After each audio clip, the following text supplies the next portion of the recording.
Hey guys, I'm Devasmita Kanungo, and this presentation was made by Aditya Damaraju. And today we are going to be talking about fundamental rights and duties. We're going to be discussing three different topics on this matter. The first is going to be the meaning of fundamental rights. The second, the types of fundamental rights. And third, the fundamental duties. Dr. B.R. Ambedkar said, "Cultivation of the mind should be the ultimate aim of human existence."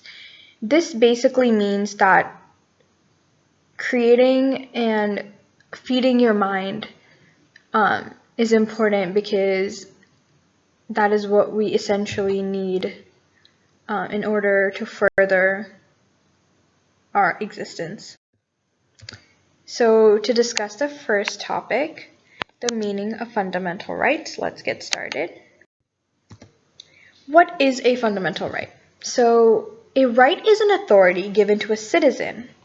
So basic fundamental rights are given to every citizen born in the country. So for the development of an individual, and because individuals make up a country, some freedom and rights are inevitable. Inevitable means they need to be given. They have to be given in order for this country to develop and better itself. So our Constitution has given these fundamental rights to its individuals. So fundamental rights, again, are the basic rights given to an individual by the Constitution for his or her development.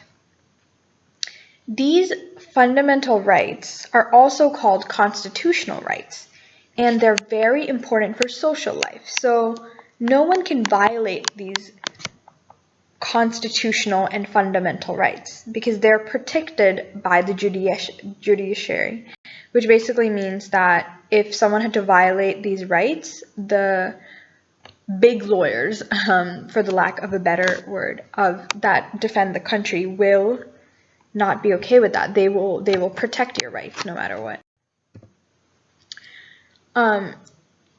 Topic 2, type. We're going to talk about the fundamental rights next. So the first is going to be the right to equality. The second, the right to freedom. The third, the right against exploitation. The fourth, the right to freedom of religion. Fifth, cultural and educational rights. And then sixth, the right to constitutional remedies.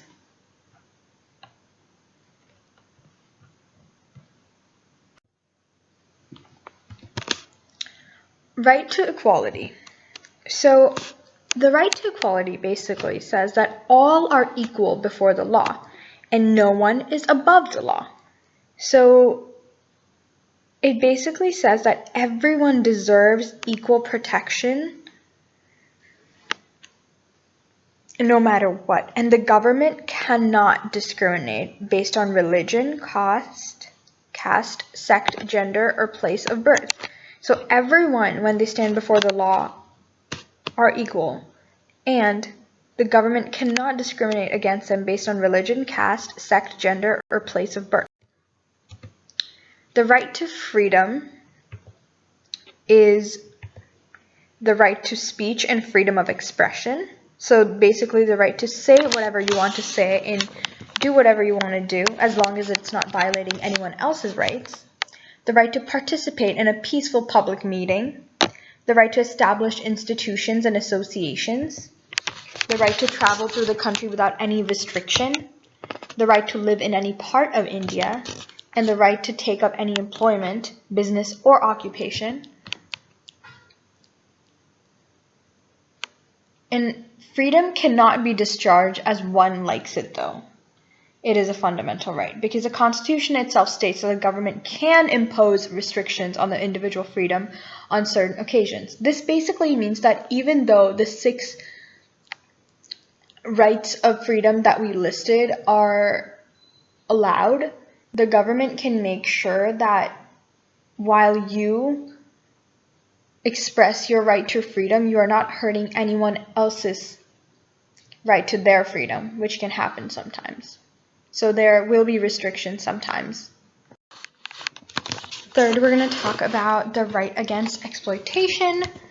So the right against exploitation, the objective of this right is basically to prevent the exploitation of the poor, of women, of children, and the weaker sections of society. So in order to restrict exploitation in the name of religion, caste, gender, and sect, the state and the central governments have enforced many laws.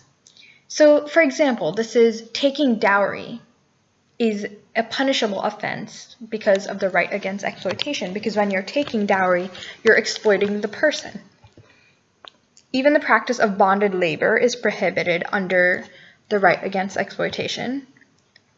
So employing children in certain industries such as beading making, mining, and cracker manufacturing have been banned under this right. And children are expected to get an education till the age of 14. So legally, every child under the age of 14 is supposed to be getting an education. The right to freedom of religion. So the citizens of India have the right to accept and follow any religion of their own choice. And everyone has the right to observe their religious practices without disturbing their peace, discipline, and hygiene in mind under the right to freedom of religion. So anyone who wants to follow their religion of their choice and practice it is allowed to, and no one can bother them. The Constitution also prohibits religious conversion by force, temptation, or by falsehood. So if someone is violently making someone else convert to another religion, that is protected under the right to freedom of religion. Cultural and educational rights also falls under our fundamental rights. So this fundamental right protects cultural and education interests of the minorities. So people have right to protect their own language, script, or culture, and the minorities have the right to establish educational institutions and manage them so that no one is left out. The educational institutions that they establish should adhere to the rules that have been set by the government, but they still have the ability to set up and establish these institutions. The right to constitutional remedies is our last fundamental right, or constitutional right. And this basically means that a citizen has the right to approach the court of justice in the event of a violation of the fundamental rights. So if anyone violates any of the 5 fundamental rights that we talked about earlier, a citizen or a person that lives in this country can go to the court and talk about it. This is known as the right to constitutional remedies. Other rights can be protected by way of protecting this right. So when we protect this right, we are protecting the other 5 rights. And fundamental rights and duties mean that they're directly given to its citizen by the Constitution. So no person can take it away from an individual that is a citizen. Fundamental rights and duties mean they're directly given to the citizens by the Constitution. We talked about this in the last slide. So our fundamental rights are given to us by the paperwork that basically made this country a country. So they can't be taken away from people. An individual organization or institution such as parliament, assembly, judicial means, official group, police department, any other public institutions are restricted from violating them. So no one can violate your fundamental rights. No one can take them away. And in the event that someone does violate it or takes them away or disturbs them, the person that has been taken advantage of or has been their right taken away can directly approach the High Court or the Supreme Court, which is our highest court in the country, and seek redressal, which just means seek justice.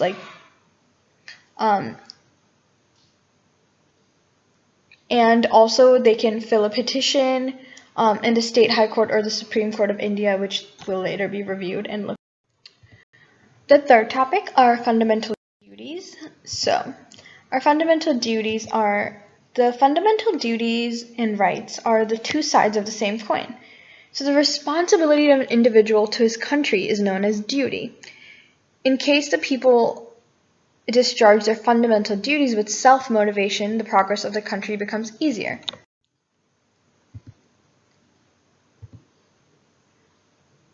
The first fundamental duty is to respect the Constitution, the national flag, and the national anthem.